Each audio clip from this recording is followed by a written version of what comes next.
Coke or Pepsi? Love or money? Why America's decision obsession isn't always for the best. The hidden science of choice. To most Americans, the idea of an arranged marriage sounds not only bizarre but fundamentally wrong. How could you let someone else decide the person you're going to be spending the rest of your life with? But as Sheena Iyengar describes in her new book, The Art of Choosing, arranged marriage has been the norm in many parts of the world for 5,000 years, including in the Sikh community in which her parents were married. And, our opposition to the idea says a great deal about the ways in which culture and history have shaped the way Americans think about personal choice. Iyengar, who grew up in Sikh enclaves in New York and New Jersey, is now a professor of business at Columbia University and one of the country's leading researchers on decision-making.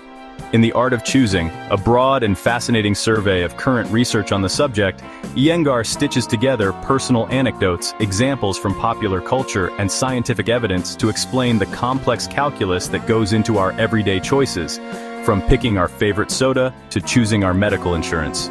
She also writes about the ways in which her blindness, Iyengar lost her sight as a teenager, has given her a unique perspective on the subject. Salon spoke to Iyengar over the phone about how ballot order cost Al Gore the 2000 election and how a blind researcher learns about color.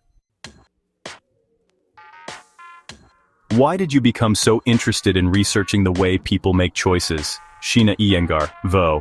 When I was very young, my background as a Sikh American made me aware of the tensions that underlie choice.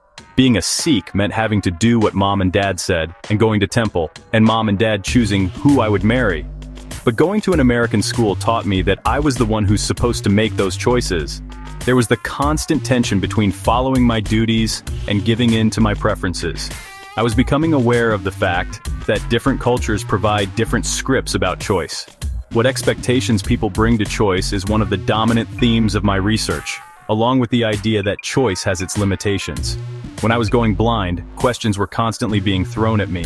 Will she be able to go to school by herself? How is she going to survive? What can she do and not do? It constantly reminded me that there are limits to what choice can offer. In the book, you write that Americans are more attached to choice than people in many other countries. Why is that? Sheena Iyengar, VO. It's a legacy we were given by the forefathers of this country. Thomas Jefferson and our other forefathers were influenced by the Greeks, the Romans, and the Enlightenment period in terms of their ideas about political freedom, along with the Magna Carta and the recently published Wealth of Nations. Political freedom and the free marketplace came together under one nation for the first time in history, and then to that you add the freedom of self-expression, which came about through the transcendental movement of Emerson. In this country, self-expression is primarily exercised through personal choice.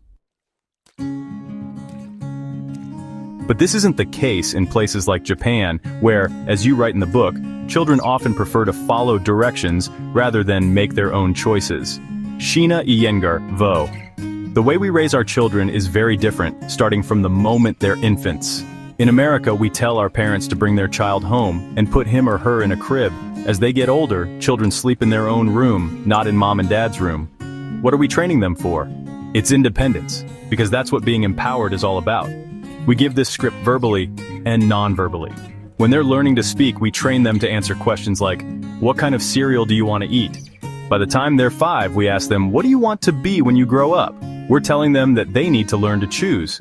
Most children's first word in America isn't mama or papa like in other countries. It's not. My son's first word when he was 2 years old was more.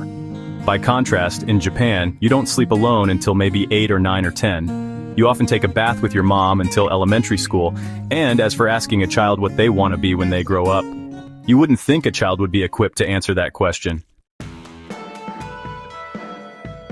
Can having too much choice be a bad thing?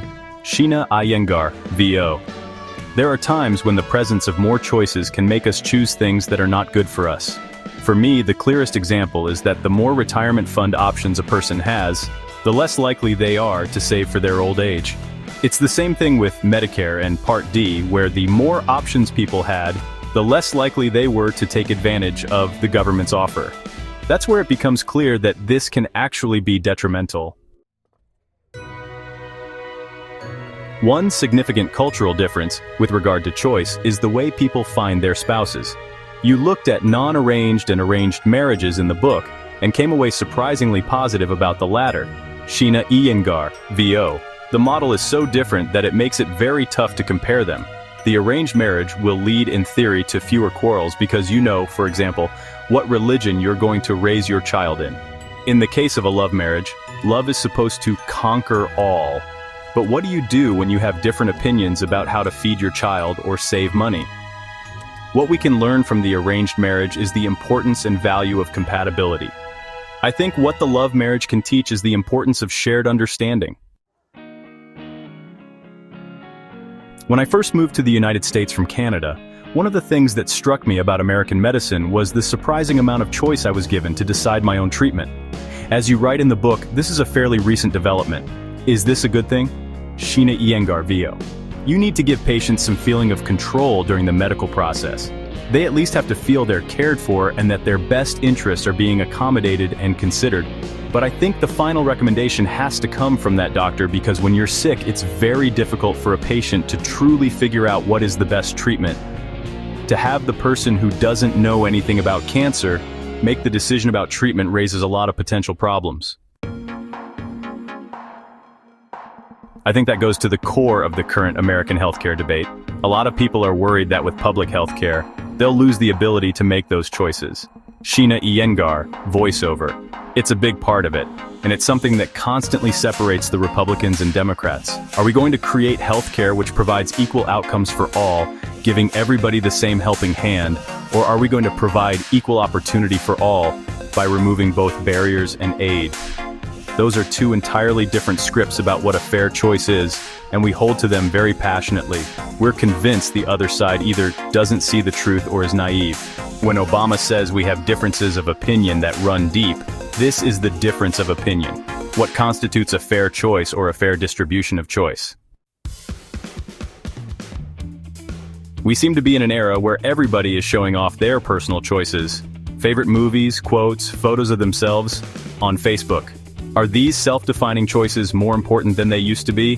Sheena Iyengar, voiceover. You should watch these videos on YouTube by this 17-year-old Asian Canadian girl named Beauty Cakes. She shows you all the things she bought, from Armani Exchange, for example, or a maroon sweater from French Connection. And you can send her emails and ask her questions. Her identity is a compilation of her consumer choices. She's trying to create an image based on her purchases. That's what she wants you to know her by, and she's hoping that that's an expression of her identity. It's a self-validating exercise, and it's kind of boring to watch it, but people do. I think we're definitely more conspicuous about these kinds of choices. I think we believe they play a bigger role than they did before, but I'm not sure if they do. Either way, the link between the person we want to be and the choices we make are now more clearly linked in our mind. At one point in the book, you write about the ways names shape color preference. How did your blindness affect your ability to research color? Because I'm blind, I'm not emotionally invested in a particular color or color combination. I'm much more able to discern how invested sighted people are in what looks good, and how enormously subjective it is. It was my struggle with color that made me pay so much attention to it. Names of shades of particular colors kept changing, along with the idea of what color should go with what others. Sighted people's emotions are tied not just to what they're seeing, but what they're feeling while they're seeing. If you walk up to a sighted person and say that outfit just doesn't go, or that their makeup is cakey, they'll say, "How can you be so cruel?"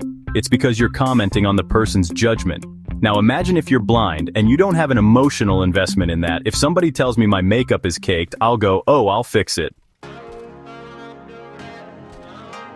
Is it really true that Al Gore would have won the 2000 election if his name had been first on the ballot? Oh yeah, this is research done by John Krosnick at Stanford. It's estimated that Bush coming first on the ballot cost Gore 2% of the vote, which in that election was critical. Why do we vote for the first person? When you open up a menu in a restaurant, the first dish serves as your reference point. When you interview people for a job, the first person serves as a reference point. It's just human nature. Hope you learned something today. Now set down your device and go out and experience life. Booyah, baby!